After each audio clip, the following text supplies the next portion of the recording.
Daily taste the daily. Assembly రాజకీయాలు industry రాజకీయాలుగా మారాయా? అక్కడ బాలయ్య చేసిన వ్యాఖ్యలతో టాలీవుడ్ లో మంటలు చెలరేగాయా? చిరంజీవి అందరివాడు కాదనేలా బాలయ్య చేసిన కమెంట్స్ తో మెగాస్టార్ బాగా హర్ట్ అయ్యారా? ఈ దెబ్బతో చిరు బాలయ్య మల్టీ స్టారర్ ఇక లేనట్లేనా? చిరు ప్రెస్ నోట్ వెనక అంతరార్థం ఏంటి? బాలయ్య వర్సెస్ చిరు పైనే ఇవాల్టి ఎక్స్క్లూజివ్ స్టోరీ. చిరంజీవి ఇప్పుడు చెప్తున్న మాటలు ఇక నిజమవుతాయనే నమ్మకం అభిమానుల్లో మెల్లగా సన్నగిలినట్లేనా? చిరు బాలయ్య మల్టీస్టారర్ ఇక కలగానే మిగిలిపోనుందా? ఈ ఇద్దరు సీనియర్ హీరోల మధ్య కోల్డ్ వార్ మళ్లీ మొదలైందా అనే అనుమానాలు వస్తున్నాయిప్పుడు. అసెంబ్లీలో బాలయ్యన్న మాటలు విన్నాక గత ప్రభుత్వంపై సెటైర్లు వేసే క్రమంలో చిరంజీవిపై కూడా వ్యంగ్యంగా మాట్లాడారు బాలయ్య. తనపై వచ్చిన కామెంట్స్పై వెంటనే రియాక్ట్ అయ్యారు మెగాస్టార్.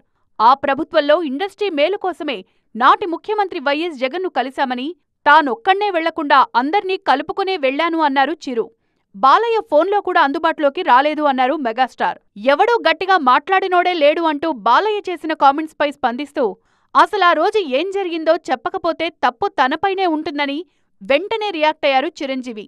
తన చొరవ లేకపోయుంటే తన వాల్తేరు వీరయ్యతో పాటు బాలయ్య నటించిన వీరసింహారెడ్డి టికెట్ రేట్లు కూడా పెరిగేవి కాదని గుర్తు చేశారు మెగాస్టార్. ఇండియాలో లేను కాబట్టి ప్రెస్ నోట్ రిలీజ్ చేశాను అన్నారు చిరంజీవి. మరి ఆయనొచ్చాక ఎలా స్పందిస్తారు అనేది చూడాలి. ఈ వివాదం ఇక్కడితోనే ముగుస్తుందా, లేదంటే ఇంకా ముందుకు వెళ్తుందా?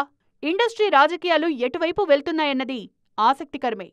ఇవన్నీ ఇలా ఉంటే రాజకీయంగా పవన్ బాలయ్య ఒకే పడవలో ఉన్నారు. మరి ఇదెక్కడ ఆగుతుందో చూడాలిక.